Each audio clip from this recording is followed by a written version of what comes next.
తాకట్లో ఉన్న మీ బంగారాన్ని విడిపించి ఆ రోజు ఆన్లైన్ రేటుకి కొంటాం. Sharma gold company. శివుడు అంటే ఏంటమ్మా? పంచభూతాలు, పంచామృతాలతో అభిషేకం చేస్తాము. అవును.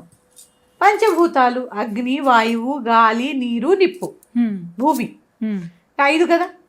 ఈ 5 తానే ఉన్నవాడే శివుడు. ఇదే మరి జాగరణ. ఎక్కడ చూసినా భగవంతుని చూడగలగడమే జాగరణ. ఇది ఈ రోజు ఎందుకు వచ్చింది అంటే ఆ యొక్క ఉద్భవించిన సమయము. ఎంతో శక్తి ఉంటుంది నేచర్లో. ఆ ఎనర్జీ కొంత తీసుకుంటే మన ఆరా క్లెన్స్ అయ్యి చాలా రకాలైనటువంటి ఈ అప్పుల బాధలు, ఈ సంతాన సమస్యలు, భార్యాభర్తల గొడవలు, ఈ ఆరా క్లెన్స్ అవ్వకపోవడం వల్ల వస్తున్న తిప్పలు ఇవన్నీ. ఆరా క్లెన్స్ అవుతుంది ఫస్ట్, ఈతి బాధలు తగ్గుతాయి. ఆ తర్వాత ముఖ్యంగా పంచామృతాలతో శివుడికి అభిషేకం చాలా అందరూ చేసుకోవచ్చు. పాలు, పెరుగు, తేనె, తర్వాత ఆవు నెయ్యి, పంచదార. ఏ పంచదార? తెల్ల పంచదార కాదమ్మా, బెల్లంతో బెల్లం పంచదారలా ఉంటుంది. అది బెల్లం ఏ కలర్లో ఉంటుందో ఆ పంచదార దొరికితే మాత్రం చక్కగా దాంట్లో చేసుకోండి.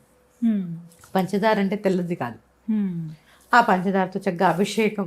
మీరు ఏవి పోయండి, ఇంతకీ అభిషేకం యొక్క విలువ ఏంటి తెలుసా? శివుడి మీద ఏది పోయండి ఉంటాయా?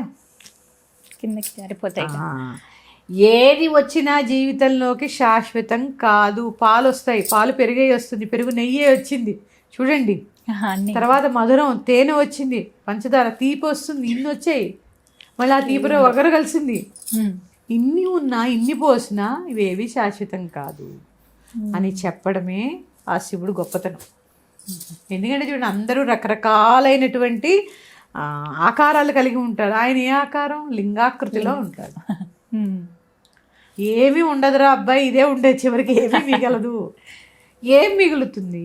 ఈ అభిషేకం అయిపోయిన తర్వాత చక్కగా శివలింగాన్ని కడిగి విభూతితో మళ్ళీ భస్మంతో అభిషేకం. ఇది సమస్తమైనటువంటి సంపదల్ని ఇస్తుందమ్మా. విభూతి అంటే సంస్కృతంలో సంపద. చాలామంది విభూతి అంటే బూడిదంటారు.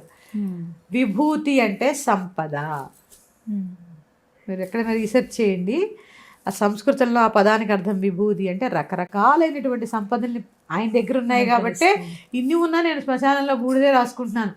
చూడండి ఇక్కడ అర్థం చూడండి, ఎన్ని సంపదలు ఉన్నా చివరికి శ్మశానంలోకి బూడిదవుతావని భస్మం రాస్తాడు ఆయన.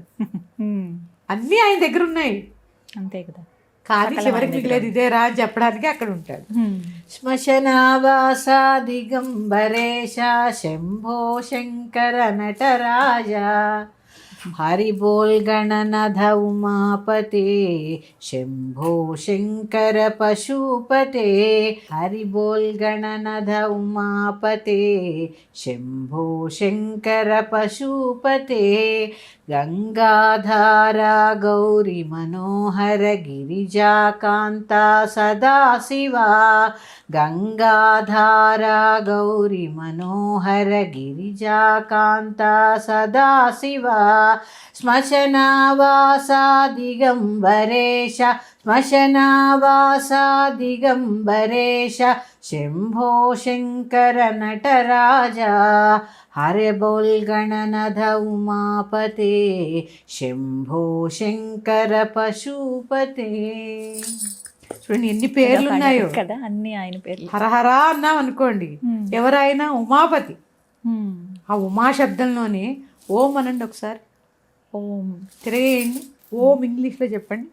ఆ ఉమా తెలుగులో ఉమా అనండి. ఉమా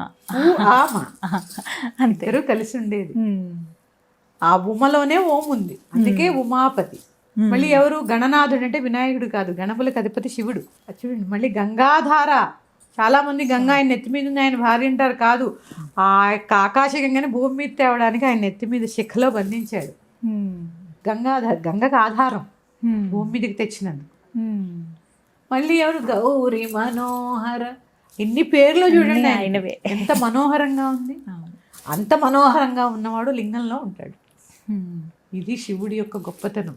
ఎందుకంటే ఏం ఉండవు ఆయన దగ్గర, అలంకారాలు ఉండవు, శుభ్రత ఉండదు. ఎప్పుడైనా కాశీ వెళ్ళారా? వెళ్ళాము. ఎలా ఉంటుంది అంటే ఏముండదు. శుద్ధాన్ని అశుద్ధాన్ని ఒకటేలాగా చూసే తత్వమే శివతత్వం.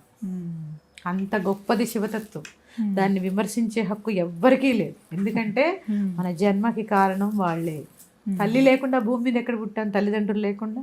జగతః పితరో వందే పార్వతీ పరమేశ్వర. సత్యం కదా, జగమెరిగిన సత్యం. అందుకని ఇది శివుడి యొక్క గొప్పతనం. ఇంకా విశేషంగా ఒక చిన్న పరిహారం చెప్తాను. తప్పకుండా. స్వామికి ఆ రోజు చక్కగా అష్టోత్తరం షోడశోపచారాలు చేస్తాం కదా మనం. ప్రదోష కాలంలో అభిషేకం అయిన తర్వాత మీకు శివ పూజలో ఉంటాయి. పురుష సూక్తంతో చేసిన తర్వాత ఈ 108 నామాలకి 108 మారేడు దళాలు సమర్పించండి. ఈ 108 మారేడు దళాలు చక్కగా భద్రపరుచుకుని వీటిని ఎండబెట్టండి. ఎండబెట్టి ఒకసారి పొడి చేసేసుకోండి, అది మంచిది. దాన్ని ఇట్లా పొడి, ఎండాకాలమేగమ్మ వచ్చేది, పొడి అయిపోయిన తర్వాత దాంట్లో కొంచెం విభూది కలుపుకొని ప్రతిరోజు ధరించండి. ధన సమస్యలనే ఉండవు, దృష్టి దోషాలు ఉండవు, సంవత్సరం అంతా కాపాడతాడమ్మా. అందులో ఇది ప్రతి నెల మాస శివరాత్రి వస్తుంది. ఇది మహాశివరాత్రి. మహాశివరాత్రి ఎందుకంటే చెప్పాను కదమ్మా, సుషుమ్న ఊర్ధముఖంగా మన భౌగోళికంగా ఉండే మార్పుల వల్ల ప్రయాణం చేస్తూ ఉంటుంది. మనకి తెలియకుండానే మనలో ఉండే చక్రాలు యాక్టివేట్ అయి ఉంటాయి. అలాంటి సమయంలో చేసేటటువంటి పూజ ఇంకా ఎంత ఫలితాన్ని ఇస్తుంది. దగ్గర రోజు ధరించండి అమ్మా, చాలా విశేషం, చాలా విశేషం. దారిద్ర బాధలు కానీ, సంతాన బాధలు కానీ, దాని తర్వాత దృష్టి దోషాలు కానీ, పిల్లలకి కూడా చక్కగా రోజు విభూతి పెట్టుకోవడం నేర్పించండి. విభూతి చాలా ఆరోగ్యంగా ఆనందంగా ఉంటారు కుటుంబం అంతా. ఇదమ్మా శివరాత్రి అంటే. ముఖ్యంగా ఒకటే చెప్తున్నాను, భక్తిగా చేసుకోండి. భక్తికి మించిన క్వాలిఫికేషన్ లేదు. ఆ భక్తి ఎలా ఉండాలి అంటే త్రికరణ శుద్ధిగా అనేది నేను చెప్పేది మీకు అర్థం కాకపోయినా అన్నీ నువ్వే అనే భావంతో చెయ్యండి. అదొక్కటి తెలుసుకోవాలి. అంటే త్రికరణాలు అంటే మనోవాక్కాయ కర్మలని నేను చెప్తాను కదా. నేను చెప్పేది మీకు అర్థం కాకపోవచ్చు.